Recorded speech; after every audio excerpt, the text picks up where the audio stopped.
श्री सीताराम। श्रीमद् भगवद गीता अध्याय 5 श्लोक क्रमांक 8 और 9। यह जो श्लोक है यह इस प्रकार है। नैवं करोमीति युक्तो मन्येत तत्वित् पश्यन् शृण्वन् स्पर्शन् जिघ्रन् अश्नन् गच्छन् स्वपन् स्वशन् प्रलप्विस्वजनं गृहण्णुं निमिषन्नपि इन्द्रियाणीन्द्रियार्थेषु वर्तन्त इति धारयन्। भगवान यहाँ पर उस हर क्रिया के बारे में बतला रहे हैं जो क्रिया मनुष्य करता है या उसे लगता है कि मैं करता हूं। जो सांख्य योगी होता है वह यह बहुत सारे व्याख्याकारों ने यहाँ पर मानता है शब्द लिया है, जबकि मानने में भूल भी हो सकती है। जैसे प्रकृति से हमारा जो संबंध है वह हमने मान लिया है, यही हमारी बड़ी भूल है।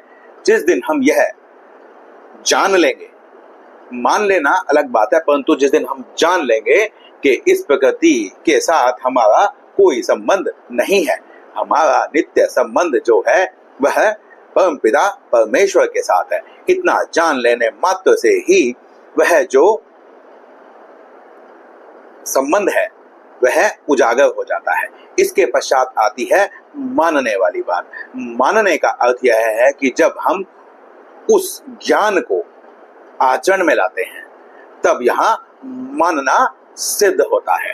तो यहाँ पर भगवान ने तत्ववितः कहा गया है, अर्थात तत्व से जानता है, और उसका ही सांख्य योग है जो यह मानता है कि मैं कुछ भी नहीं करता हूं। ऐसी धारणा से युक्त जो सांख्य योगी है वह देखता हुआ, सुनता हुआ, स्पर्श करता हुआ, सूंघता हुआ, खाता हुआ, कहीं जाता हुआ, सोता हुआ और सांस लेता हुआ भी, बातें करता हुआ, प्रलाप जिसको कहते हैं, विसर्जनम, यहां पर जो हम बनाते हैं, उत्पन्न करते हैं, वह करता हुआ भी, ग्रहण करता हुआ और पलकों को खोलता और बंद करता हुआ भी कुछ नहीं करता। इंद्रियां ही जो हैं वह अपने ही विषयों में वर्त रही हैं। यह जो इंद्रियां हैं यह अपना कार्य कर रही हैं, इसमें मेरा कोई भी योगदान नहीं है, महत्व नहीं है, यह मैं नहीं कर रहा हूं। प्रकृति जो है उसी में सभी क्रियाएं हो रही हैं। ऐसा जो जानता है वही योगी, सांख्य योगी सिद्ध है। भगवान ने यहाँ पर कर्म योगी से सांख्य योगी पर भगवान ने इस प्रकरण को आगे बढ़ाया है।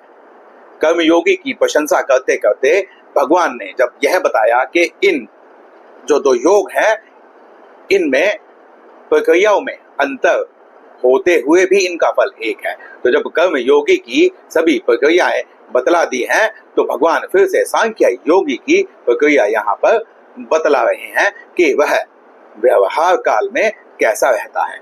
अब यदि कुछ लोगों के मन में ऐसा आता है कि सन्यास का जो अर्थ है वह यह है कि वह कोई क्रिया करता ही नहीं है, वह अपने वर्ण आश्रम, स्वधर्म इत्यादि का भी पालन नहीं करता है, वह सभी कर्मों को त्याग देता है, सर्व कर्म संन्यास हो जाता है। परंतु सर्व कर्म संन्यास यदि इस भाव से देखें तो हो ही नहीं सकता है।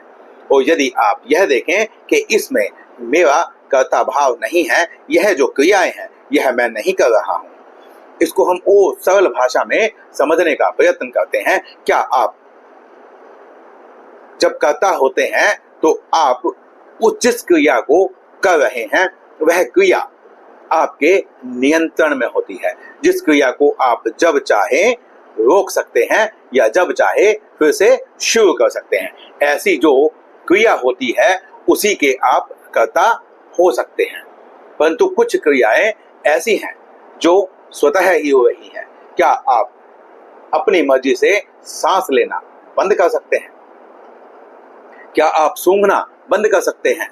क्या आप देखना बंद कर सकते हैं? सूंघना बंद कर सकते हैं? स्पर्श बंद कर सकते हैं? क्योंकि वायु तो आपको स्पर्श करेगी, आप उसे कैसे रोक सकते हैं? तो इसीलिए भगवान ने यहाँ पर उन सभी क्रियाओं को यहाँ पर कह दिया है जो क्रियाएं हो सकती हैं। इसमें कुछ क्रियाएं ऐसी हैं जो आप अपने अनुसार कुछ समय के लिए उनको नियंत्रित कर सकते हैं, परंतु यह जो क्रियाएं हैं यह स्वतः ही हो रही हैं, इसीलिए इस पे आपका नियंत्रण नहीं है, तो आप इसके कर्ता भी नहीं हो सकते हैं।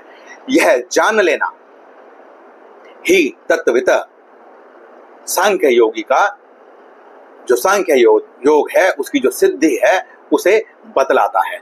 यदि मैं जानता हूं कि क्या करना चाहिए और क्या करना नहीं चाहिए तो मैं तत्वज्ञानी हूं, परंतु यदि मैं उस ज्ञान को अपने आचरण में ना लाऊं और बस जानूं तो वह जो ज्ञान है वह ज्ञान मेरा लाभ नहीं करेगा, क्योंकि फिर मैं मिथ्याचारी हो जाऊंगा।